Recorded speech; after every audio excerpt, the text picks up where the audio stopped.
Olá, amados, vamos à palavra de Deus, porque a Bíblia é a palavra de Deus. O Salmo 120 diz o seguinte: Na minha angústia clamo ao Senhor e ele me ouve. Senhor, livra-me dos lábios mentirosos, da língua enganadora. Que te será dado ou que te será acrescentado à língua enganadora? Setas agudas do valente e brasas vivas de zimbro. Ai de mim, que peregrino em Meseque e habito nas tendas de Quedar.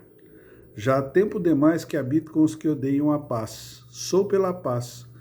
Quando, porém, eu falo, eles teimam em guerra. Na minha angústia, eu clamo ao Senhor. Quais seriam as razões da angústia do salmista? O que está trazendo angústia a ele, que ele diz aqui neste salmo? A primeira questão que é colocada são os lábios mentirosos, os lábios que geram acusações, culpas e descontroles totais. A língua enganadora, a língua que gera armadilhas, prisões, seduções, fracassos e outras coisas a mais. E uma terceira questão é que ele diz que ele mora no lugar errado, que está fora do seu habitat natural. Ou seja, como aquele que está refugiado numa terra que não é sua terra e que os costumes e que as leis e que tudo que há é diferente do seu. E quando ele está falando em morar no lugar errado, ele cita exatamente o lugar. Ele fala de Meseque, que era o lugar dos inimigos históricos de Israel. De Meseque é que surge o nome Moscou, ou seja, a região do norte, que a Bíblia sempre diz que do norte que viria a guerra e a morte.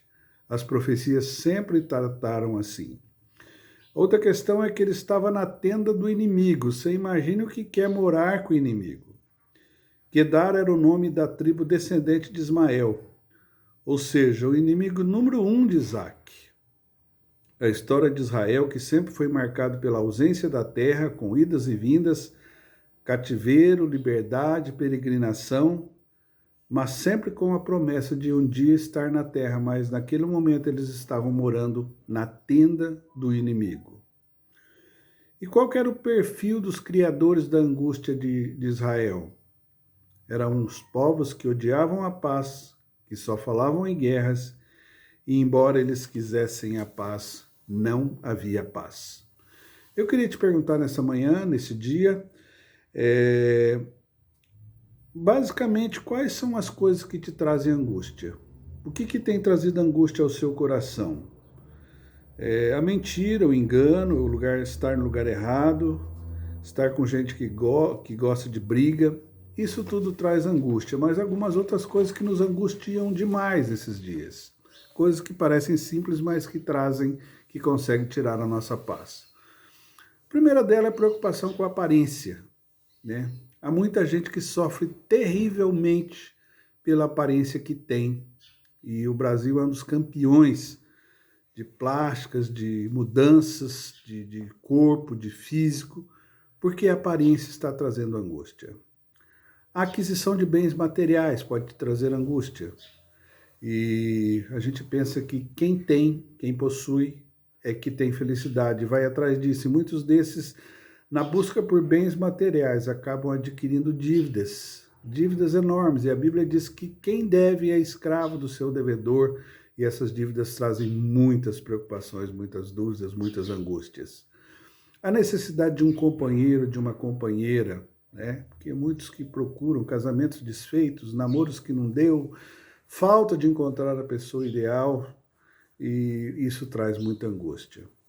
Outra questão é o vigor da juventude em detrimento da sabedoria e da maturidade. Grande parte dos suicídios que nós temos visto nos nossos dias são de pessoas idosas, aquelas que já deveriam estar maduras, conscientes, mas estão se matando. O inconformismo com a nossa situação, com os fracassos, com as derrotas, os nossos desarranjos familiares que nos trazem tantas agonias, e as doenças e as limitações físicas. Vivemos período de pandemia, onde doenças e limitações são... Muita gente passa pela crise do Covid e depois ficam as limitações, Isso tudo traz angústia. Mas a campeã, poderíamos dizer assim, de geração de angústia é a culpa, é o pecado, é a culpa que muitas vezes alimenta o nosso dia a dia. Mas, entretanto, embora a culpa seja campeã, o principal motivo da angústia é o afastamento de Deus, é o entristecimento do Espírito Santo, porque quando estamos com Deus, nada pode nos trazer angústia. O salmista diz: na minha angústia clamei ao Senhor.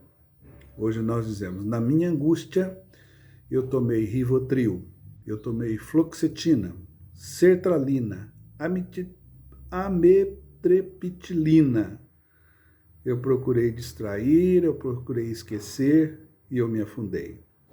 O rio Tâmisa, que corta a cidade de Londres, foi feita uma pesquisa lá e grande parte uma das maiores substâncias que tem lá são dos tranquilizantes, porque as pessoas vão no banheiro, urinam e esse componente vai para o rio.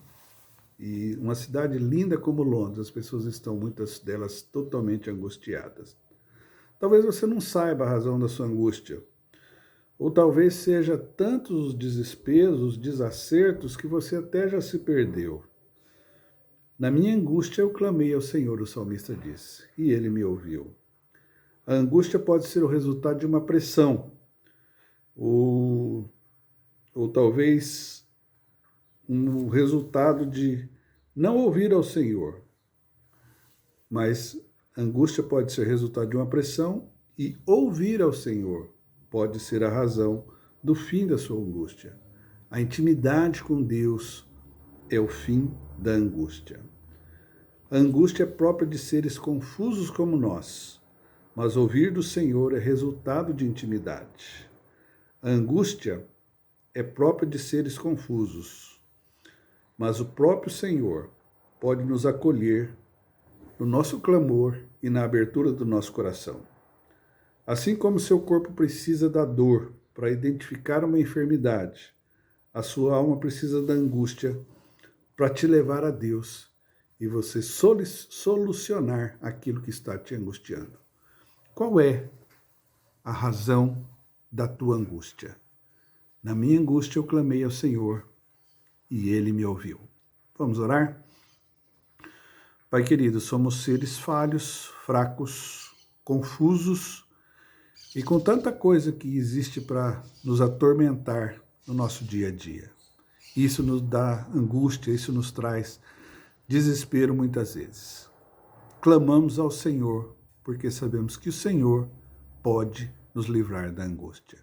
Na minha angústia, disse o salmista, eu clamei ao Senhor. Amém.